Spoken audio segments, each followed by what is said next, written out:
तो कैसे हैं आप सभी लोग। एक बार फिर से स्वागत है आपका हमारे YouTube channel study with Yogesh में। आज आपकी जीएस की क्लास काफ़ी लंबे समय से आ रही है और अब जो यहाँ से जीएस की क्लास का नंबर बढ़ जाएगा, यानी थोड़ा सा मैं इसको इंक्रीज कर सकता हूँ। हो सकता है एक पॉसिबिलिटी ये नज़र आ रही है मुझे, क्योंकि इकोनॉमिक्स की जो क्लासेज हैं आपके वो फोल्डर में पड़ी हुई हैं और कई लोग ये डिमांड कर रहे हैं सर पहले हिस्ट्री पढ़ा दीजिए। और ये सच भी है कि मैंने हिस्ट्री नहीं पढ़ाई है अभी तक आप लोगों को। हो सकता है कि मैं ज्योग्राफी के साथ साथ आप लोगों के इतिहास की क्लास शुरू करूँ, खासकर इंडियन हिस्ट्री। ठीक है, उसमें मॉडर्न हिस्ट्री वगैरह वो आपकी उंगलियों में नाचेगी मॉडर्न हिस्ट्री, इतने अच्छे से मैं आपको उसका कॉन्सेप्ट समझा दूंगा। पॉसिबल है इकोनॉमिक्स की जगह मैं इंडियन हिस्ट्री पहले कराऊं, अगर आप लोग कहोगे तो फिर मैं इकोनॉमिक्स ही करा दूंगा। ठीक है, आज की क्लास देखिए। आपका आज का टॉपिक जो है, आपके दो टॉपिक बच्चे पढ़े हैं, एक बचा है भूकंप, एक बचा है ज्वालामुखी। यानी जो फिजिकल ज्योग्राफी पढ़ रहे हैं हम लोग, यानी फिजिकल ज्योग्राफी में भौतिक भूगोल के जो दो टॉपिक बचे हैं वो बचा है एक भूकंप, दूसरा बचा है ज्वालामुखी। ठीक, इसके साथ ही जैसे ही ये कंप्लीट होगा आपको मैं पढ़ाऊंगा क्लाइमेटोलॉजी, यानी जलवायु विज्ञान भूगोल के अंदर बारिश, वर्षा, बादल, चक्रवात, प्रतिचक्रवात और कहाँ कैसे मतलब मौसम परिवर्तन होता है, कोहरा, कुहासा क्या है, सब के सब कॉन्सेप्ट आपके दिमाग में छप जाएंगे। कभी आप उसके बाद उसको गलत करके नहीं आने वाले। ठीक है, देखिए इससे पहले मैं क्लास शुरू करूँ एक हल्का सा डायग्राम बनाना। हिमालय की विभिन्न श्रेणियां हैं, आप सभी लोग जानते हैं इस चीज़ को कि हिमालय की अलग अलग श्रेणियां हैं इस प्रकार से। ठीक है, यानी कहीं ना कहीं हिमालय की जो श्रेणी है, सपोज ये कौन सा हिमालय है, ट्रांस हिमालय, इसको बना लेना। यहीं पे से लोअर पीसीएस में बैक टू बैक दो क्वेश्चन आए थे, ध्यान होगा जिसने लोअर पीसीएस दिया है और जिसने बीपीडीओ दिया है उसमें एक क्वेश्चन आया था, और जिसने मेरी इंडिविजुअल टॉपिक सीरीज उत्तराखंड की पढ़ी है उसमें उत्तराखंड का भौगोलिक विभाजन पढ़ाया था, उसी में से मतलब ये क्वेश्चन थे। ठीक है, अब मैं यहाँ पे आपको हाईलाइट कर रहा हूँ।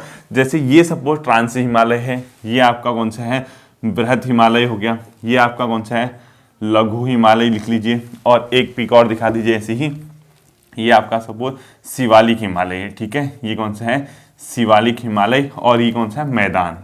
ऐसे ही तो हिमालय की श्रेणियां बटी। हिमालय की श्रेणियां क्या हैं, अलग अलग कालखंडों में इनका निर्माण हुआ और अलग अलग कालखंडों में श्रेणियों का जो क्रम है, जैसे ट्रांस हिमालय बना होगा, कभी बृहद बना, लघु बना, शिवालिक बना, फिर मैदान। ठीक है, ये श्रेणियां हैं हिमालय की।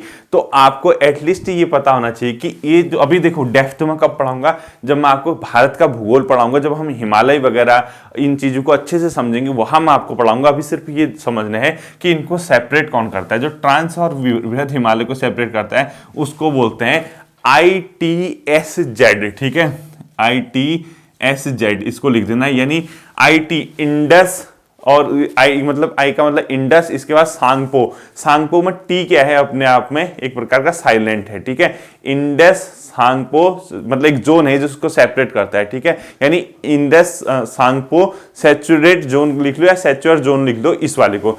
बृहद और लघु हिमालय इसी प्रकार से दो श्रेणी हैं। इन दोनों जो श्रेणियों को अलग करता है उसको बोला जाता है अपने आप में MCT, यानी मेन सेंट्रल ट्रस्ट। ठीक है, MCT बोला जाता है। इसके बाद आता है आपका लघु और शिवालिक हिमालय। इन दोनों को जो सेपरेट करने वाला जोन है उसको बोला जाता है MBF, मेन बाउंड्री फॉल्ट। ठीक है, MBF लिख लीजिए इसको, MBF मेन बाउंड्री फॉल्ट।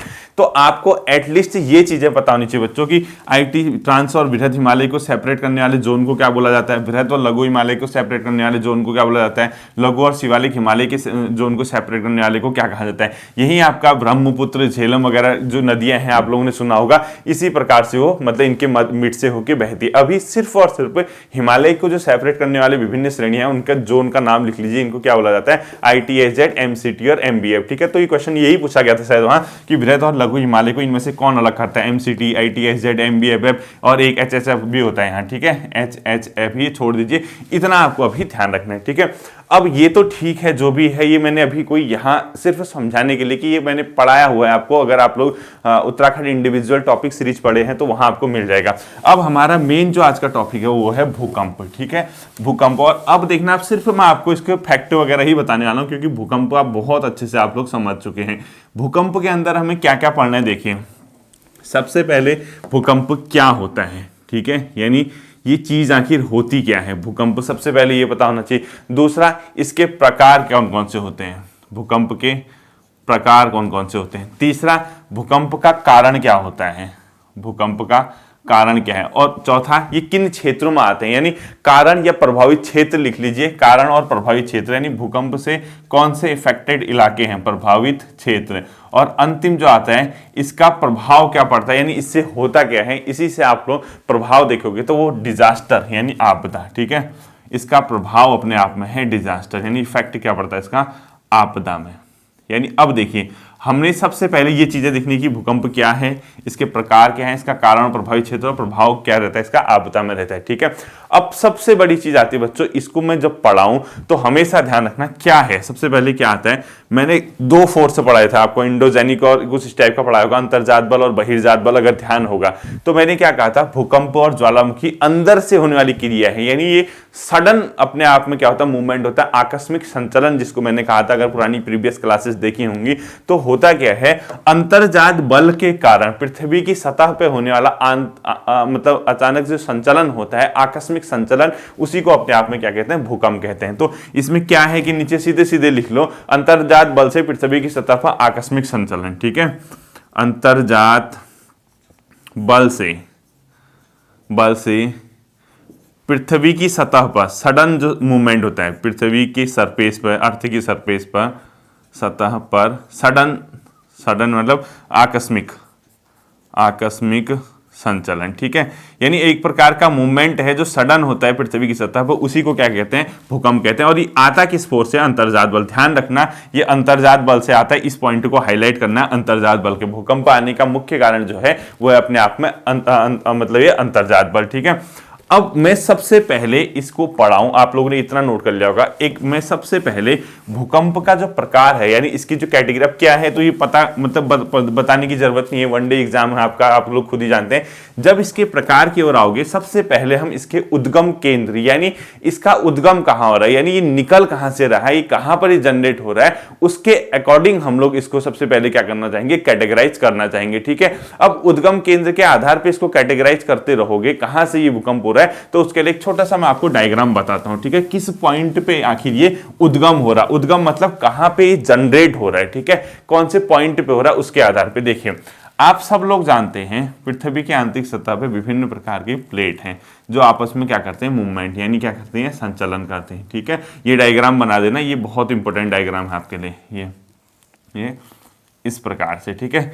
ये सपोज पृथ्वी की प्लेटें हैं आंतरिक सतह पे, अब इसमें क्या है, ये मूवमेंट कर रहे होंगे, देखिए सपोज भूकंप का उद्गम केंद्र इस पॉइंट पे, यहां भूकंप उत्पन्न हुआ, ठीक, इस पॉइंट से लावा मैग्मा बनके ऐसे इस टाइप से कुछ भी हो सकता है। दूसरा पॉइंट सपोज यहां पे है, इस वाले पॉइंट पे, यानी ये ऐसे निकला इधर, और तीसरा इससे ऊपर है इस पॉइंट पे, यानी एक पॉइंट ये है जहां भूकंप उत्पन्न हुआ, दूसरा ये है, तीसरा ये है। अब इसमें क्या डिफरेंस हो रहा है, आपको गहराई का डिफरेंस दिख रहा है कि कितनी डेप्थ में उत्पन्न हुआ है, यानी इस गहराई पे उत्पन्न होगा, यानी लगभग 70 किलोमीटर तक, ठीक है, लगभग 70 किलोमीटर तक उत्पन्न हो रहा है। इससे नीचे गहराई जाओगे, ये सपोज ये लगभग 300 किलोमीटर तक की गहराई है, और ये जो है सपोज 300 से 700 किलोमीटर तक की गहराई है। यानी हम भूकंप का उद्गम प्रकार देख रहे हैं किस आधार पे, क्योंकि मैं सिर्फ फैक्ट बताऊंगा, बाकी सारी चीजें आप इसको समझते हैं, ठीक है। ये क्यों मैंने ऐसा किया, ये डायग्राम इसलिए बनाया है कि किस डिस्टेंस पे, कितनी गहराई पे ये उत्पन्न हुआ है। अगर 70 किलोमीटर तक का उत्पन्न हुआ है, उसको बोलते हैं छिछले उद्गम का केंद्र, यानी अपने आप में जो भूकंप होता है वो सैलो फोसी होता है, यानी छिछले उद्गम केंद्र पे, ठीक है। 70 का मतलब होता है छिछला उद्गम केंद्र बोला जाता है इसको, उद्गम केंद्र, ठीक है। यानी छिछला उद्गम केंद्र मतलब जो अपने आप में छिछला उद्गम केंद्र है वो 70 किलोमीटर तक की डिस्टेंस पे देखने को मिलेगा, और इसको बोलते हैं सैलो फॉसी, ठीक है, सैलो फॉसी, SHALLOW लिख लो, SHALLOWFOCI, यानी छिछला उद्गम का केंद्र। इससे ज्यादा होगा इसको बोला जाता है मध्यम, मिडिल, ठीक है, मध्यम उद्गम का केंद्र, और इससे ज्यादा डीप में होगा उसको बोला जाता है क्या, गहरे उद्गम का केंद्र, यानी इससे भी डेप्थ में हो रहा है, यानी इससे भी ज्यादा गहरे में हो रहा। तो 300 से 700 किलोमीटर तक के भूकंप जो होंगे गहरे उद्गम के केंद्र के अंदर। यानी ये जो फिगर बना रखा है ये क्या है, भूकंप का किसके आधार पे, कितनी गहराई पे, यानी भूकंप मूल के आधार पर वर्गीकरण, यानी भूकंप मूल, यानी इसका फोकस कहां है, भूकंप मूल फोकस, ठीक है, फोकस बोलते हैं, के आधार पर वर्गीकरण, के आधार पर कैटेगराइज किया गया मैंने इसको वर्गीकरण, यानी कितनी गहराई पे अपने आप में उत्पन्न हो रहा है उसके आधार पर मैंने इसको बना रखा है। तो हमें हमेशा ध्यान रखना, पेपर में अगर पूछता है कितने उद्गम तक के गेंद को छिछले उद्गम का गेंद कहा जाता है, कितने तक के मध्यम कहा जाता है, कितने तक के गहरे कहा जाता है, ये आपको पता होना चाहिए कि 70 किलोमीटर तक की गहराई में होगा तो छिछला, उससे 300 तक की होगा तो मध्यम, उससे नीचे 700 तक की गहराई में होगा तो इसको बोला जाएगा अपने आप में गहरे उद्गम का केंद्र। ये आपको समझ आ गया, ठीक है। इसके बाद आप सब जानते हैं इसके आने के कारण क्या होते हैं। मैंने आपको अच्छे से पढ़ा रखा है कि भूकंप आने के कारण मैंने आपको बताए थे। देखो, प्लेटों का संचलन, यानी प्लेट जो मूवमेंट करती हैं उसके कारण अपने आप में बच्चों के आते हैं भूकंप आते हैं, ये सब जानते हैं, ठीक है। और ये मैंने बहुत अच्छे से पढ़ाया है आपको, आप ये नहीं कह सकते कि सर ने नहीं पढ़ा रखा है। भूकंप आने के कारण 3 प्रकार की क्या होते हैं अपने आप में मूवमेंट होते हैं प्लेटों का। एक को बोला जाता है अपसारी संचलन, यानी कन्वर्जेंट मूवमेंट। इसमें क्या हो रहा है, अपने आप में जो ये हैं क्या प्लेट हैं वो एक दूसरे से क्या जा रही हैं, दूर जा रही हैं, ठीक है। अपसारी संचलन, एक दूसरे से ऐसे दूर जाती हैं, ये मैंने बहुत अच्छे से आपको पढ़ाया हुआ है, ये अब ये मत कहना नहीं पढ़ा रखा। दूसरा अभिसारी संचलन, यानी अभिसारी मतलब डाइवर्जेंट मूवमेंट, अभिसारी संचलन यानी डाइवर्जेंट मूवमेंट। इसमें प्लेट्स क्या आती हैं, एक दूसरे के क्लोज आती हैं, यानी एक दूसरे के पास आती हैं। और तीसरा मैंने आपको बताया पैरेलल, समानांतर संचलन, ठीक है। इसमें प्लेट्स क्या करते हैं, जैसे ए प्लेट है और ये बी प्लेट है, ये एक दूसरे के पैरेलल क्या करते हैं बच्चों, मूवमेंट करते हैं, यानी इस प्रकार से होगा, इस प्रकार से एक दूसरे के पैरेलल या क्या करते हैं मूवमेंट। इन्हीं के कारण अपने आप में भूकंप आते हैं, यानी भूकंप प्लेट टेक्टोनिक्स जो थ्योरी है उसके अनुसार इन प्लेट्स के संचलन के कारण अपने आप में क्या आते हैं, भूकंप आते हैं, हमेशा ही ध्यान रखना। अब देखो, अब कई चीजें हैं। अब अगर पेपर में ये पूछता है भूकंप आने के मुख्य कारण प्लेटों का संचलन, इनमें से किसके कारण भूकंप आते हैं, उपरोक्त सभी संचलन, यानी सभी के कारण अपने आप में क्या आ सकते हैं, भूकंप आ सकते हैं, ठीक है। अब आपको पूरा डेप्थ तो पढ़ना नहीं है, आपको यहाँ थ्योरी तो लिखनी नहीं है, आपको तो सिर्फ वनडे एग्जाम के अकॉर्डिंग यहाँ पे मैं आज पढ़ा रहा हूँ, क्योंकि भूकंप का टॉपिक अब थ्योरेटिकल है, लिखने वाला है, तो आपको इतना नहीं देखना है। अभी जब मेन से होगा कभी तब देखेंगे कि भूकंप क्या है क्या नहीं है, इसके बारे में तब लिखेंगे। अब देखिए, सबसे पहला हम लोग देखेंगे क्या, पहला वाला लिखना है आपको अपसारी संचलन, ठीक है। उसमें क्या होता है बच्चों, देखो जैसे आपको खाली फिगर की मतलब फ्लो चार्ट में बनाना है, ठीक है। अपसारी संचलन, कन्वर्जेंट मूवमेंट, ये पढ़ना है। अब बताइए, सबसे पहले बताइए पहला स्टेप अपसारी संचलन में क्या होता है, प्लेटें एक दूसरे के, नीचे फिगर बना रहा हूं, देखो प्लेटें एक दूसरे से क्या गई, दूर गई, ये स्टेप होगा नहीं पहला।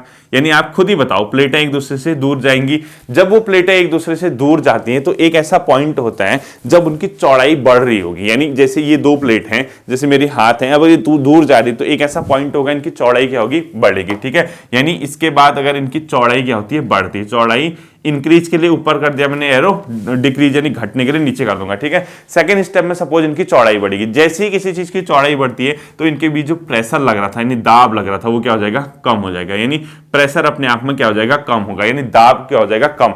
दाब जैसे ही कम होगा तो मेल्टिंग पॉइंट कम होकर मैग्मा की उत्पन्न हो जाएगा, ठीक है। मेल्टिंग पॉइंट किसको बोलते हैं, मेल्टिंग पॉइंट मतलब जो जिस बिंदु पे वो क्या हो रहा है, मेल्ट हो रहा है, ठीक है, यानी पिघल रहा है। मेल्टिंग पॉइंट जैसे ही कम होगा, मेल्टिंग पॉइंट कम होते ही अपने आप में क्या हो जाएगा, ये मैग्मा उत्पन्न हो जाएगा, और मैग्मा क्या आ जाएगा, तो सतहों से क्या आ सकता है, ऊपर आ सकता है, ठीक है। तो जैसे ही मैग्मा उत्पन्न होगा तो इससे जो भूकंप आते हैं वो हमेशा याद रखना छिछले व मध्यम केंद्र, व मध्यम वाले आते हैं, ठीक है, मध्यम उद्गम केंद्र। यानी हमेशा एक चीज आपको ध्यान रखनी है, भूकंप में अपसारी संचलन के अंतर्गत 2 प्रकार के भूकंप आते हैं जिसको बोलते हैं छिछले व मध्यम उद्गम, तीसरा नहीं आता, गहराई वाला नहीं आएगा अपसारी में। तो ध्यान इतना ही रखना है, इसका पूरे का कंक्लूजन ये है, यानी इसका रिजल्ट है। आपको तो पेपर में इतना ही ध्यान रखना है कि अपसारी संचलन से कौन से भूकंप आते हैं, छिछले व मध्यम केंद्र, क्योंकि जब प्लेटें आपस में एक दूसरे से खिंचाव होगा, एक दूसरे से दूर जाएंगी, चौड़ाई बढ़ेगी, चौड़ाई बढ़ के प्रेशर कम होगा, मैग्मा पिघलेगा, ऊपर की ओर आएगा, और उसके बाद फ्रंसन की प्रक्रिया होती है, तो बहुत बड़े भूकंप नहीं आ पाते हैं, यानी बहुत ज्यादा गहराई में नहीं आते, छिछले व मध्यम उद्गम केंद्र के ही इसमें अपसारी संचलन में क्या आते हैं, भूकंप आते हैं। पहली पॉइंट आपको ये याद रखना है, ठीक है।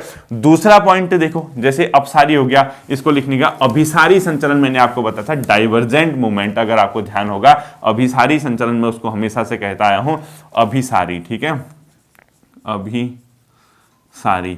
यानी अभिसारी संचलन में प्लेटें क्या होती है, सबसे पहले एक दूसरे के पास आती है, यानी कहीं ना कहीं अगर ए प्लेट है, बी प्लेट है, सब पढ़ा रखा है, ठीक है, इसीलिए तेज हो रही क्लास क्योंकि ये सब पढ़ाया गया। ऐसा होगा तो मैंने क्या कहा था, अभिसारी संचलन में डाइवर्जेंट मूवमेंट में दो प्लेट आपस में टकराती हैं, यानी सपोज एक ये प्लेट है, ये है इस प्रकार से, ये टकराई किससे, इस वाले प्लेट से, किससे, इस वाले प्लेट से, ठीक है, इससे ये टकराई, ये ए प्लेट है सपोज और ये बी प्लेट है। जब ये प्लेट टकराएगी ये इसके नीचे जाएगी, क्षेपण होगा, मैंने कहा था, और डेप्थ में जाएगी, तो गहराई में जाएगी, तो पृथ्वी की जो परत है, जो लेयर्स है, उनको तोड़ते हुए निकलेगी अंदर, ठीक है। तो अगर ये ऐसे इस प्रकार से अंदर की ओर जाएगी तो एक ऐसा पॉइंट आता था, मैंने क्या कहा था कि अंदर से मैग्मा पिघलने लगेगा क्षेपण के बाद, जब क्रस्ट का गलन होगा, जब क्रस्ट गलने लगेगा तो मैग्मा बनेगा, मैग्मा पिघलने के बाद वो क्योंकि दरारें बनी है इस प्रकार से मैग्मा ऊपर की ओर आता है, और वो क्योंकि ये फोर्स लग रहा है तो यहाँ जो बल है संपीड़न बल काम करता है, और इन भागों में कौन से पर्वत बनते हैं, मोड़दार पर्वतों का निर्माण होता है, मैंने ये बताया था, ठीक है। अब आपको हमेशा ये याद रखना, जिस पॉइंट पे यानी प्लेट का एक ऐसा क्षेत्र, ये प्लेट है ना, प्लेट का ऐसा क्षेत्र जहां भूकंप मूल उत्पन्न होता है इस केंद्र में, यानी यहां पर एक पॉइंट लिखना है, प्लेट का वह क्षेत्र, यानी एक ऐसा पार्ट प्लेट का वह क्षेत्र जहां, इस वाले में, ठीक है, इस वाले केस में जहां भूकंप मूल होता है, भूकंप मूल यानी भूकंप उत्पन्न होता है, मूल होता है, वो क्या कहलाते हैं आप लोग जानते हैं, बेनियोफ जोन कहा जाता है इसको, क्या कहा जाता है, बेनियोफ जोन कहलाता है, क्या कहलाता है, बेनियोफ जोन। इस जोन को बोला जाता है बेनियोफ जोन, जहां पर प्लेट क्या करती हैं, अपने आप में क्षेपित होती हैं, यानी एक ऐसा पॉइंट प्लेट का जहां पर वह क्षेत्र जहां भूकंप मूल होता है प्लेट के क्षेपण के कारण, उसको बेनियोफ जोन कहते हैं। इस पॉइंट को ध्यान रखना। अब ये मैग्मा ऊपर निकलता है तो इस भाग में भी क्या होगा, मोड़दार पर्वतों के निर्माण होंगे, तो आपको सिर्फ ये याद रखना कि बेनियोफ जोन क्या होता है, और इस प्लेट के संचलन के कारण भी अपने आप में क्या आता है, भूकंप आते हैं, इतना होगा। और हमेशा याद रखना इस बेनियोफ जोन के लिए प्लेट का जो एंगल होगा लगभग 45 डिग्री, 45 डिग्री में वो झुकनी चाहिए, तभी क्या माना जाएगा, बेनियोफ जोन, ठीक है। तो इसमें लिख लो प्लेट का झुकाव, प्लेट का झुकाव कितने डिग्री होगा, अपने आप में 45 डिग्री होगा, ध्यान रखना। प्लेट कितना झुकती है इसमें, 45 डिग्री, ठीक है।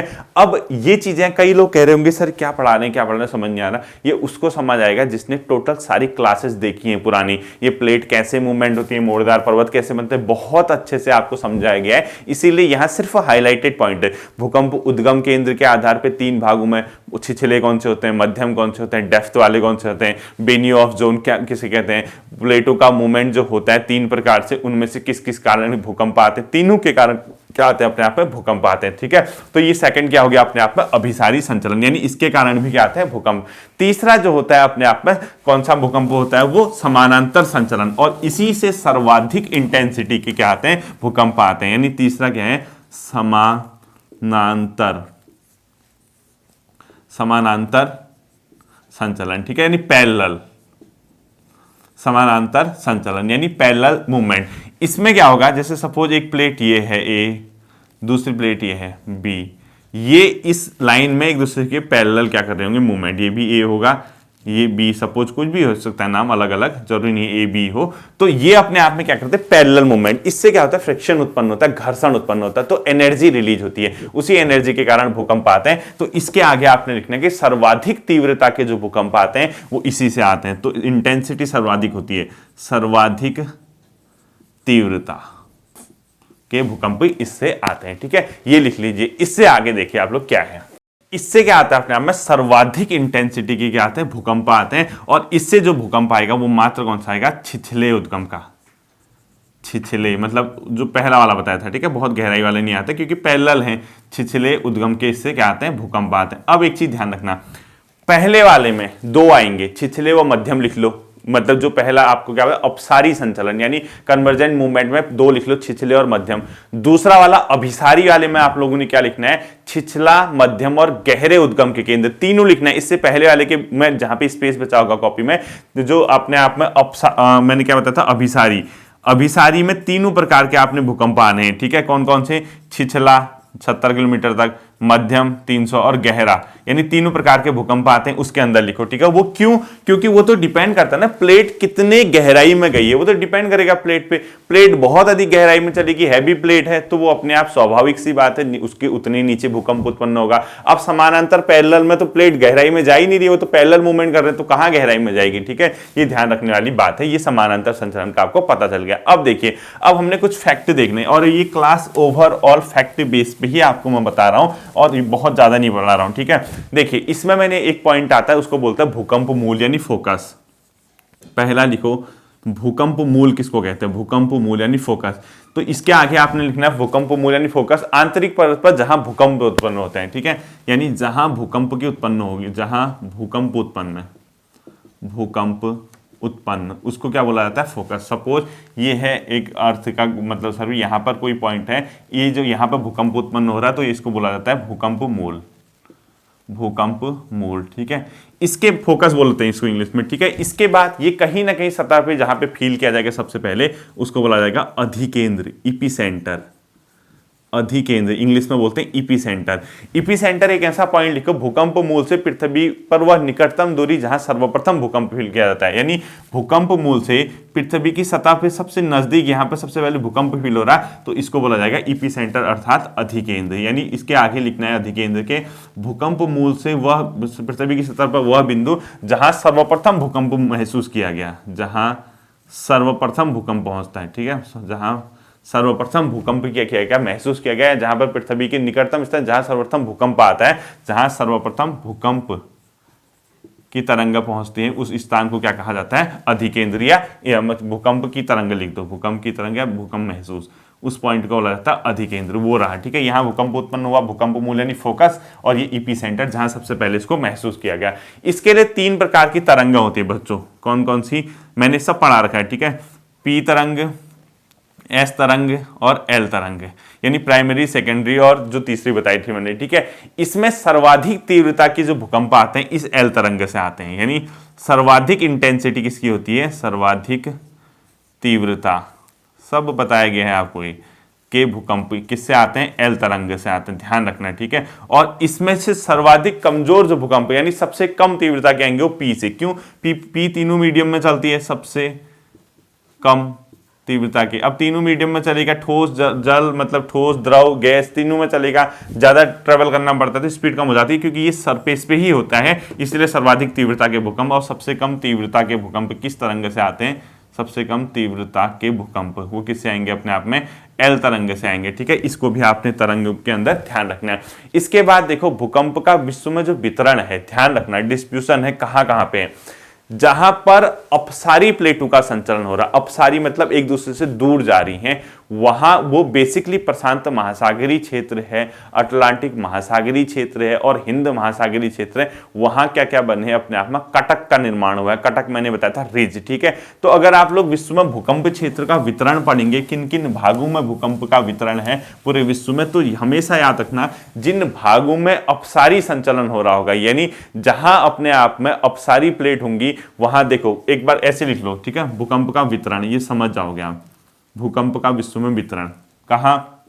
पहला, जहां पर अपने आप में अपसारी संचलन होता है। अपसारी का मतलब होता है अपसारी संचलन, यानी अपने आप में कन्वर्जेंट मूवमेंट। तो जहां अपसारी संचलन होगा तो 2 प्लेटें होंगी, सपोज ए और बी, ऐसे ही बना दो। ठीक है, कोई ज्यादा नहीं, ये एक दूसरे से दूर जाएंगी। जब ये एक दूसरे से दूर जाएंगे तो एक फोर्स से काम करता है, उसको बोला जाता है तनाव मूलक बल। बहुत बार मैंने आपको पढ़ाया है। ठीक है, टेंस फोर्स, तनाव मूलक बल।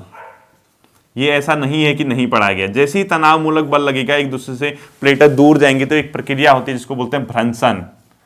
ठीक है, फ्रैक्शन वगैरह मैंने सब पढ़ा था, क्रैक, फ्रैक्शन, फॉल्ट, ये सब पढ़ा है। ठीक है, भ्रंशन की जब प्रक्रिया होती है तो कौन से उद्गम केंद्र के भूकंप उत्पन्न होते हैं? हमेशा ध्यान रखना छिछले उद्गम केंद्र के, इसमें। ठीक है, पहले छिछले उद्गम केंद्र के, छिछले मतलब जो सैलो बनाया था। ठीक है, छिछले उद्गम केंद्र के भूकंप उत्पन्न होंगे पहले। यदि इस भ्रंश घाटी की चौड़ाई बढ़ती है, यानी भ्रंशन की चौड़ाई अगर बढ़ती है, भ्रंश की क्या होती है? चौड़ाई बढ़ती है। यदि भ्रंश घाटी की चौड़ाई बढ़ेगी तो हमेशा याद रखना चौड़ाई बढ़ते ही प्रेशर कम हो जाएगा और मैग्मा की उत्पत्ति होने के साथ मध्यम उद्गम केंद्र के उत्पन्न होंगे। तो यानी प्रेशर क्या हो जाएगा? कम हो जाएगा, और प्रेशर कम होगा तो मैग्मा की उत्पत्ति होगी। मैग्मा की उत्पत्ति। जैसे ही मैग्मा आएगा तो इससे कौन से उद्गम केंद्र के उत्पन्न होंगे? मध्यम उद्गम के, मध्यम उद्गम के, ठीक है, यानी जो मिडिल वाले हैं मध्यम उद्गम केंद्र के भूकंप उत्पन्न होंगे, ध्यान रखना। तो अपसारी संचलन में दो प्रकार के भूकंप उत्पन्न होते हैं, वही ध्यान रखना है, एक छिछला उद्गम केंद्र और एक मध्यम उद्गम केंद्र। यही आपको यहाँ पे पॉइंट को ध्यान में रखना है, ठीक है। तो हमेशा याद रखना प्रशांत महासागर, इसके अलावा अटलांटिक महासागर और हिंद महासागर में जो रिच का निर्माण हुआ है वो इन्हीं भूकंप के कारण हुआ है, ठीक है, मैग्मा। तो लिखो प्रशांत महासागर, अटलांटिक महासागर व हिंद महासागरी कटक इसके एग्जाम्पल हैं। हिंद महासागरी कटक मतलब रिज, इसके एग्जाम्पल, ठीक है, एग्जाम्पल में इसके एग्जाम्पल। अब कटक क्या होता है? समुद्र के अंदर, यानी जो वाटर वाला एरिया, जो मतलब जल खंड है उसके अंदर का सबसे बड़ा भाग उसको कटक बोला जाता है। रिज जैसे सतह पे, सरफेस पे आप ये जो मतलब जल स्थल खंड है, यहाँ आप लोग सबसे ऊंचे भाग को पर्वत कहते हैं, तो समुद्र के अंदर सबसे ऊंचा भाग कटक कहलाता है। वो यही प्रक्रिया है अपसारी संचलन से, ठीक है। दूसरा आता है आपका अभिसारी संचलन में क्या होता है? देखिए मैंने आपको पहले भी बता रखा है, अभिसारी में, अभिसारी में प्लेटें एक दूसरे से टकराती हैं, एक दूसरे से टकराने के बाद बेनियोफ जोन भी मैंने आपको बता रखा है। तो हमेशा ध्यान रखना अभिसारी में ए और बी, ये दो प्लेट हैं, ये आपस में टकराई, ठीक है। टकराने के बाद अपने आप में क्या होता है? जैसे ही अभिसारी प्लेट एक दूसरे के, सपोज ये प्लेट जो दो टकरा रही है, कोई प्लेट ज्यादा गहराई में जाती है, कम गहराई में जाती है, तो इससे जो भी है तीन प्रकार के उत्पन्न होते हैं, यानी मतलब छिछला, मध्यम